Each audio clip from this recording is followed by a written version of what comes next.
Canlıqning rasmini sizish, haykalini yasash gunohi kabira. Furqon davlat markazi tarjim qilib tarqatdi. Abdullah ibn Mas'ud radhiyallohu anhu mundaq deydi.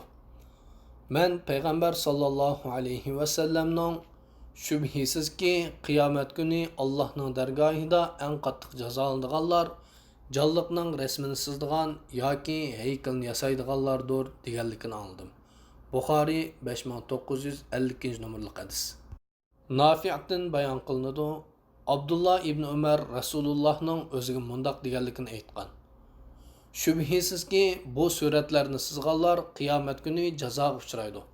Ularga masxir yuzidan sizgan rasminglarga jon kirgizinglarcha qani deyiladi. Buxoriy 5951 numaralı hadis. Said ibn Abu Hasandan mundaq rivoyat qilindi. Men İbn Abbas radıyallahu anhu bilan o'ltirgan edim. Biraylan kirib uningga mundaq dedi. Ey Abbasning otasi, men qo'limdagi hunarimga tayanib turmushimni qamdayman. Men rasmsizman dedi. İbn Abbas uningga men sana faqat Rasulullahdan anglagan bunu hadisni so'zlab beray. Rasululloh sallallohu alayhi va sallam mundaq degan. Kimiki canlıqning rasmini sizdikan yoki haykalni yasaydikan, qiyomat kuni toki u sizgan rasmiga jon kirgizganga qadar Alloh uni azoblaydi. Halbuki u sizgan rasmiga yoki yasgan haykalga hargizmi jon kirgizolmaydi. Buni anglab hilqi kishi ah chekdi va chiroy tatirib ketdi. Buning bilan Ibn Abbas uningga "Voy sana, agar sen rasm sizish xiyolingda ching tursang, daraxtlarni va boshqa jonsiz narsalarni sizishingni buyurayman" degan. Buxoriy 2225 numaralı hadis. İmam İbn Hajar Fathul Bari'da mundaq degan. Shubhisizki qiyomat kuni Allohning dargohida eng qattiq jazolanadiganlar canlıqning suratini sizdiganlar, haykalni yasaydiganlardir. Degan bu hadis canlıqning rasmini sizgan kishiga beriladigan azobning Fir'avn xandoniga tava kishilarga beriladigan azobdan qattiq ekanligini bildirdi. Alloh taolo Qur'on Karimda mundaq degan. Fir'avnni xandonini eng qattiq azobga tashlanglar. İmam Navaviy mundaq degan. Ilm ahli mundaq degan. Canlıqqa surat yoki shakl berish qattiq harom va cho'ng gunohlar jumlasidan. Chunki canlıqqa surat yoki shakl bergish to'g'riliq hadisda ig'ir tahdid, ya'ni qiyomat kunidagi qattiq azob bayon qilingan.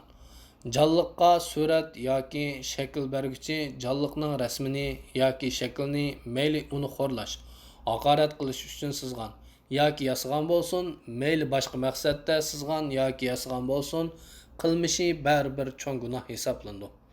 Kishining canlıqning rasmini sizishi yoki haykalni yasashi har qanday ahvolda harom.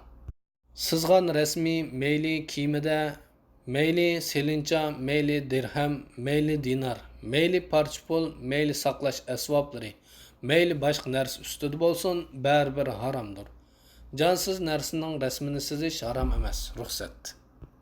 Chet elda erkin yashayotgan Uyg'ur musulmonlar orasidagi bir qism kishilar g'arb kofirlarining va ozg'un aqida, buzuq amal bilan yashayotgan fosiqlarning keyniga kirib, canlıqning rasmini sizishni davomlashtirmoqda.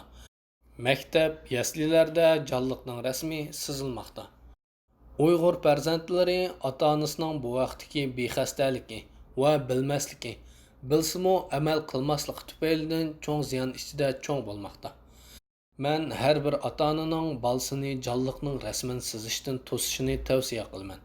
Shundoqla farzandlarga canlıqning rasmini sizishning haromligini va qiyomatda canlıqning rasmini sizg'uvchining eng qattiq azobga uchraydiganligini o'rgatish ota-ona ustidagi farzlardan biri ekanligini eskartib o'taman. To'limi afsuski, hatto din nomida tarqalayotgan ba'zi ballar jurnallari sapla canlıqning sizilgan rasmi bilan to'lib ketgan.